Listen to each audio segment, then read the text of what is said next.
Hey, what's going on, everybody? I'm about to open up my Atlas Coffee Club subscription. I'm excited because I'm about to make some coffee this morning and I ran low. And my shipment came in yesterday and I try to do a video when I open it. And I'm excited about this one. Right on the onset, you always know that the bags are decorated. It gives you a little bit of insight of where your coffee is from, a little, Easter egg, if you can kind of guess. And I got this one right away. You see, the cherry blossoms. I didn't know what this was at first. This serpentine pattern is very reminiscent of a dragon, and we have these lanterns. I never knew that coffee could come from China. Check this out, China. I never knew coffee came from China. Hold on one second. I'm gonna cut it open. We're gonna get a look at the beans and see what's what here. Had no idea that there was coffee from China. So let's take a look at this. Let's see, let's get under the light. Nice and brown, like a light light roast, if I had to guess. Oh my god, it smells amazing. Oh, I can't wait to put that in the grinder. So here's our postcard. Again, matches the artwork. China. Man, this is a huge surprise. Let's see. Your journey through China begins with luck. Fireworks erupt around you, small sharp blossoms of white light. You are celebrating the Chinese New Year with locals in the small town of Nuanquan. And fireworks are a symbol of good fortune in the coming year. And we could all use that, can't we?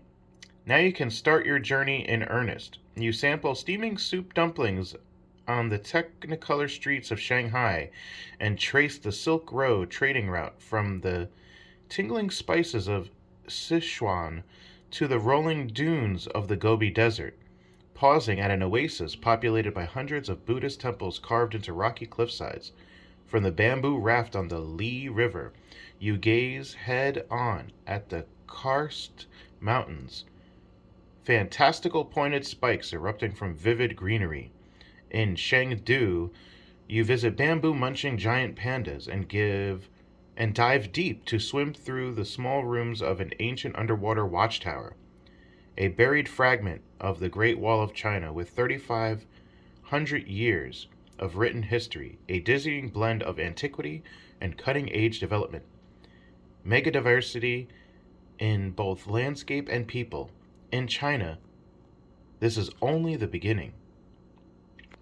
Now, we get the coffee notes and history. Let's see what we got here. So we got China, Yunnan, I guess that's where it comes from. The province or prefecture, I think they call it, the regions over there. So tasting notes of honey, marzipan, and milk chocolate. And when you smell it, it just smells sweet, so you know it's going to be good. And I was right. It's a medium roast level. I couldn't tell. Again, the color is indicative of what kind of roast you're going to have.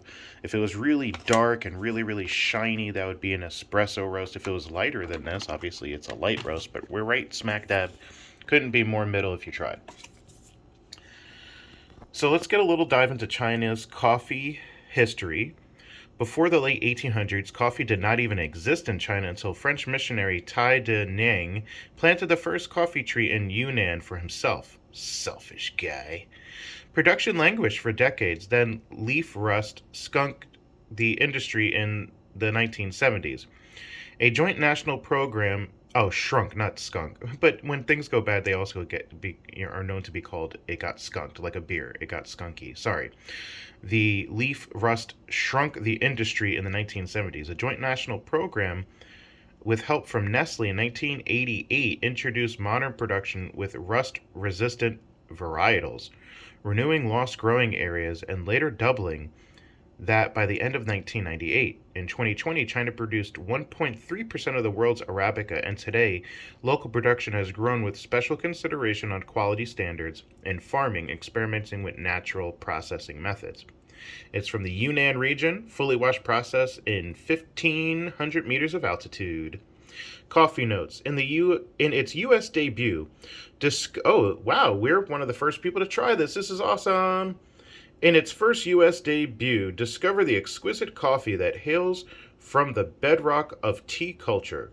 which shows some of its complexity in its dry, aromatic black tea finish. Complemented by an overall sweetness of honey, apples, and pears, this coffee has a lovely oat milk-like body that lingers just long enough to be enjoyed, finishing with a delicious chocolate aftertaste. All right, I'm going to take these beans, and we're going to grind these bad boys fresh. Gonna load the grinder. I'm gonna medium grind for a medium roast. Put a topper up. Yeah, that's right. I had some tang. That was a provision, you know, just in case we couldn't go to the stores and stuff like that. But here we go. We're gonna make 6 cups. It's gonna be pretty loud. Hold on to your butts.